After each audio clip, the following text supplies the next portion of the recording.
Akka nyaadhuuf naaf itti har'a nyaata. Kan nyaata. Huh? Kan nyaata. Moo nyaata? Lakki. Waan itti gootanii naaf itti maal beekan? Waan itti gootanii isa waliin mari'attanii erga lubbuun isaa hafte hafuun ooltuuti erga lubbuun isaa hafte achi keessatti haa bachuu. Armaan gaditti argitan kana jalqaba irratti shamarran tokko ijjennoo mataa ishii qabaachuutii qabdi. Eenyuma keenyaa taanu gaa'ila keessa jiraannee osoo gaa'ilatti hin galinis murannoo garaa keenyaa kutannoo garaa keenyaa qabaachuutii dandeenya jechuudha. Maaliif taanaan bishaan gabatee irraa yeroo bishaan gabatee irratti naqxan asumaaf achi garagala jechuudha. Nagaarree isin gaafachuu hin daganne nagaa fi jaalalli waaqayyoo haalaaf bakka jirtanitti isiniif haa baay'atu. Maatii koo jira jirtu nagaa keessanii warreen maamila koo taatan laayik sheer gochuu hin dagatinaa warreen immoo maamila koo hin taane kottaa maamila kootti dabalamaa isiniin jedha.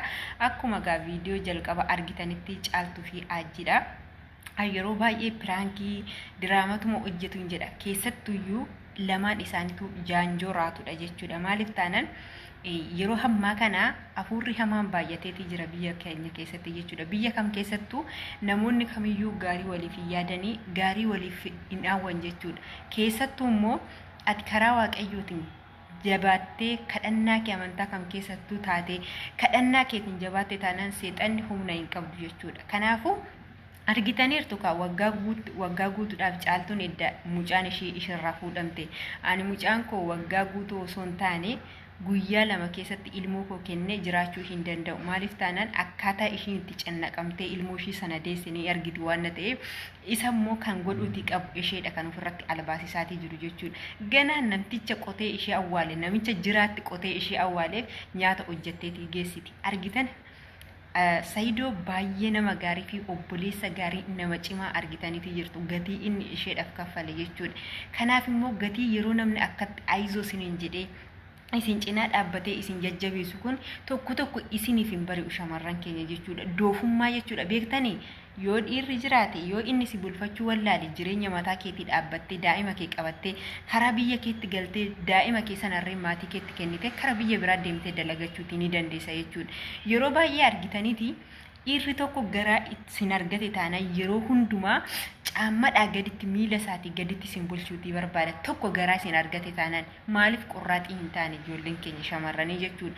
Ofii keessaniif abbaa manaa keessaniif ajajamuu waanuma jiru. Bakki itti ajajamtus jira bakki immoo ittiin ajajamnes bakka humna keetii ol ta'e immoo zimmuma jettee caammaa soolii hin qabne narra deemi jettee mormaa yoo itti kennite inni akkuma eenyutti gadi si qussaa deemaa jechuudha. Caaltuu raatuu gowwaa kana argateeti kan akkasiin jechaatii jiru jechuudha.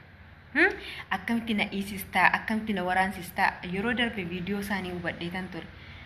Boolla namaaf qopheessinii yoo kan namaaf qopheessite ofiifitti badda kan jedhee Oromoo waa malee hin makmaaku jechuudha. Yeroo darbe ka Saayid waraanuudhaaf jedhee billaa inni qabatee Saayidiif dhufe karaa isaatti garagalee of waraane jechuudha. Saayiditti waraanuudhaaf jedhee. Asirratti immoo namni yeroo gatii siif kaffalu namni yeroo ani si bukkeen jira siin jedhu ati maaliif duubatti shololaatta akka eenyu duubatti maaf shololaatta mee namticha kanarraa maal baran namtichi kun yoo maal hojjetaatii jira isheenoo maalidha kutannoon ishii maalidha jettanii yoo ilaaltan baay'ee tokko nama ajaa'iba jechuudha.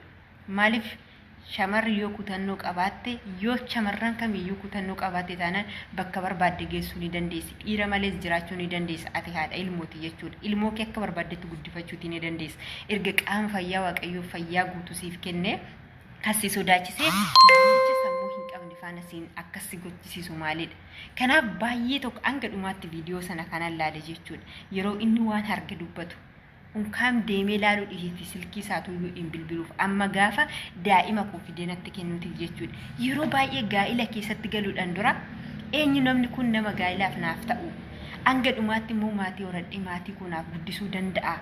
Maal gochuutti danda'a jennee ofii keenyaaf control of goonee dhaabbanniti yaaduutti dandeenya jechuudha. Gaa'ila keessa erga gallee booda miila koo mataa koo jechuu miti. Yoo sii ta'e ni teessaa yoo sii ta'uu baate immoo akkasumatti miitarra eenyurra mataarra gadi jettee yeroo hundumaa akka gadaantummaatti akka doofummaa tokkotti mana keessatti si jiraachisa taate taanaan dadhabbinni kan keeti jechuudha. Yeroo baratame kana keessatti yeroo sana xale kana keessatti akkamitti mirga keessan in eegsisna jechuudha. Ani gowwaa akka jireenya kootti gowwaa akka caaltuu argee hin beeku. Maaliif taanaan kutannoo mataa ishee hin qabdu.